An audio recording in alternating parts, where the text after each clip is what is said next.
आज मेरे पास है बजाज पल्सर N160 और ये 2024 मॉडल है, E20 रेडी मॉडल है। कुछ इसमें अपडेट भी हुए हैं तो वो अपडेट भी मैं आपको इस वीडियो में दिखाऊंगा। और आज ने इसका डिटेल्ड यूज़र रिव्यू करते हैं क्योंकि साथ में है हमारे यूज़र अभिषेक ने इसको अभी कुछ टाइम पहले खरीदी है, तकरीबन 2700 किलोमीटर चला भी लिया है। सर्विस कॉस्ट कितना आया, माइलेज कितना आ रहा है, क्योंकि इंटरेस्टिंग बात यह है कि अभिषेक ना इसको ज़्यादातर जोमेटो में डिलीवरी बॉय के लिए यूज़ करते हैं, तो वहाँ पे क्या किफ़ायती है नहीं है सब कुछ समझते हैं। तो अभिषेक, सबसे पहला क्वेश्चन मुझे आप ये बताओ, कब खरीदी थी और कितने की पड़ी थी ये मैंने 7 मई को खरीदी थी और EMI पे खरीदी थी, तो 65 मैंने डाउन पेमेंट जमा की और उसके बाद EMI आई उसकी 4,975 रुपये। 4,975 कितने साल के लिए? 2 साल के लिए। 2 साल के लिए 4,975 और 65,000 का डाउन पेमेंट। ठीक है, तो मतलब लगभग अभी 1.5 महीने हो गया है और 1.5 महीने में 2700 किलोमीटर चलाई है, तो मतलब अच्छी खासी रनिंग है यहाँ पे। अच्छी खासी। अभी तो जोमेटो में जब से कर रहे हैं तो कंटिन्यू चला रहे हैं। बाकी जब नहीं करते थे, जब गांव जाना बाहर जाना 100 किलोमीटर 200 किलोमीटर ऐसा चलाते। बाकी भोपाल में 10 20 50 ऐसा। अच्छा, अब मुझे बताओ 160 सीसी में NS160 भी आती है ना, अपाचे भी आती है, तो उनको क्यों नहीं खरीदा? NS घर वालों को पसंद नहीं थी, इसलिए पहले मेरे पास थी पर घर वालों को अच्छी नहीं लगी, इसलिए मैंने नहीं खरीदी। और बाकी 160 में ये सबसे बेस्ट लगी मेरे को। NS कौन सी थी तुम्हारे पास? NS 200 थी, उसका माइलेज भी कम था और 160 में ये माइलेज भी अच्छा निकाल रही है और गाड़ी भी अच्छी है। नहीं तो वो उसको बेचा क्यों? वो उसका इंजन बन गया था, मैंने उसको बहुत स्पीड में भगा दी थी 140 समथिंग। तो नहीं तो 140 तो भगती है, मतलब कुल मिला के इंजन में खराबी आ गई थी, कुछ तो दिक्कत हो गई थी, तो उसको फिर करके बेचना पड़ा। ठीक है, फिर उसके बाद NS 160 देखी भी नहीं देखी, सीधा ये पहले से फिक्स था कि N150 या N160 खरीदना। हाँ, N160 खरीदना है। N160 में USD आने लग गए हैं नए मॉडल में, अभी रिसेंट में ही आया था। तो जब तुमने खरीदा था तो वहाँ पे नहीं थे क्या? जब नहीं था, अभी जब अपडेट में यही थी उसके। अभी आई है वो, एक ही मंथ भी नहीं हुआ उसको। ठीक है, अभी इसमें क्लस्टर अपडेट हुआ है, फिर अभी नया अपडेट आया है जिसमें USD भी ऐड हो गया है NS160 की तरह। बट ठीक है, मतलब इनको नहीं मिली है, वो एक कहानी है। वैसे देखो अभी बारिश का मौसम आ गया है ना, तो टायर वायर कैसे काम सही है ना? सही काम करते हैं, फिसलते तो नहीं है ना? फिसलते नहीं है। देखो, अगर आप भी अपनी बाइक के लिए टायर देख रहे हो ना, कोई भी 2 व्हीलर है, अच्छे टायर्स मिल जाए तो मेरे हिसाब से राइज मोटो के टायर्स आप डाल सकते हो। मैंने ऑलमोस्ट अपनी सारी बाइक में राइज मोटो के ही टायर डाले हैं। अब जैसे ये पर्टिकुलर बाइक है ना, तो इसमें आप राइज मोटो का ट्रेसार टायर डाल सकते हो। स्ट्रीट वाला टायर है, परफॉर्मेंस ओरिएंटेड टायर है ना। बाकी अलग अलग टायर की लाइनअप है राइज मोटो में, बहुत सारे टायर्स आते हैं भाई, सबकी वीडियोस मैंने करी है। जैसे टूर आर आता है, टूरिंग फ्रेंडली टायर है, ट्रेल के लिए ट्रेल आर टायर आता है। डिस्काउंट कूपन भी दे दूंगा डिस्क्रिप्शन में, अरुणेश मिश्रा 5 लगाओगे तो 5% का एक्स्ट्रा डिस्काउंट मिलेगा। एवरेज की तुम बात कर रहे हो कि एवरेज बहुत अच्छा मिलता है, कितना मिलता है? एवरेज इसका 50-54 निकाल लेती है। 50 प्लस ही है। 50 प्लस। आज से तकरीबन 1.5 साल पहले मैंने एक N160 के यूजर का रिव्यू करा था, जहाँ पे यूजर ने बताया था कि उनको कुछ 30-35 का एवरेज मिल रहा है। तो ये आप देख सकते हो, ये पूरा चलाने के ऊपर होता है। जैसे अभिषेक को भी 50 का माइलेज मिल रहा है, तो आप कैसे चलाते हो उस पर माइलेज डिपेंड करेगा। 250 किलोमीटर हो गए। कितनी सर्विस करवाई? एक ही सर्विस हुई है अभी।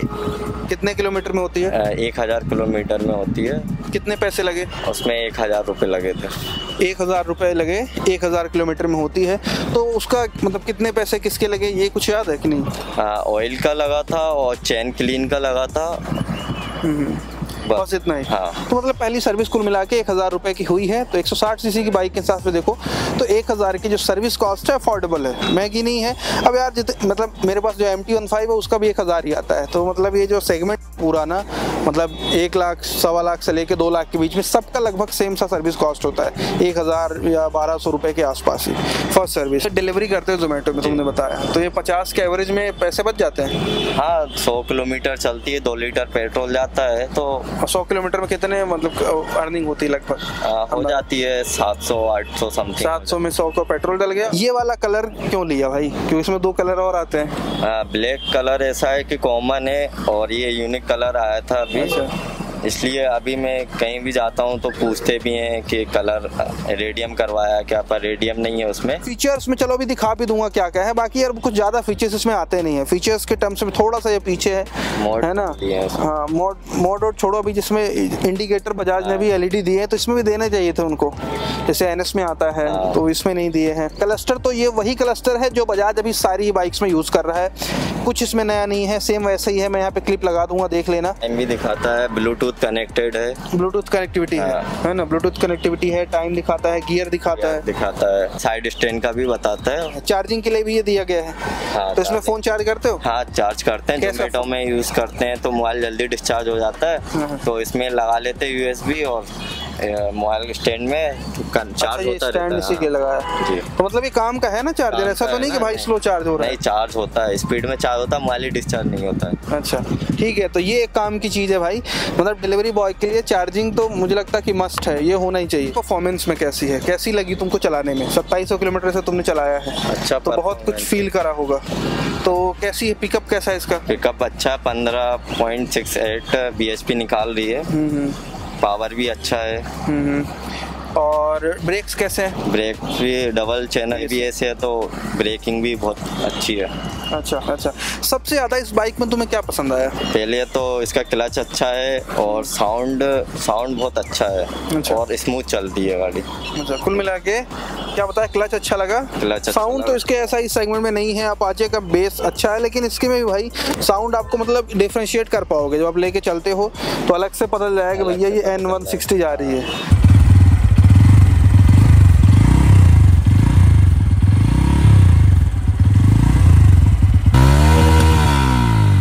जैसे ब्रिज के नीचे से कहीं से निकलते हैं तो साउंड बहुत अच्छा पूरा बेस वाला है ना, बेस वाला आता है। क्लच बहुत लाइट है। जब मैंने फर्स्ट टाइम चलाया था, जब लॉन्च हुई थी, तब भी मैंने आपको बताया था। कभी इसको दूर लेके गए हो? जैसे तुम बताते हो गांव है तुम्हारा, हाँ। कितने किलोमीटर है वो?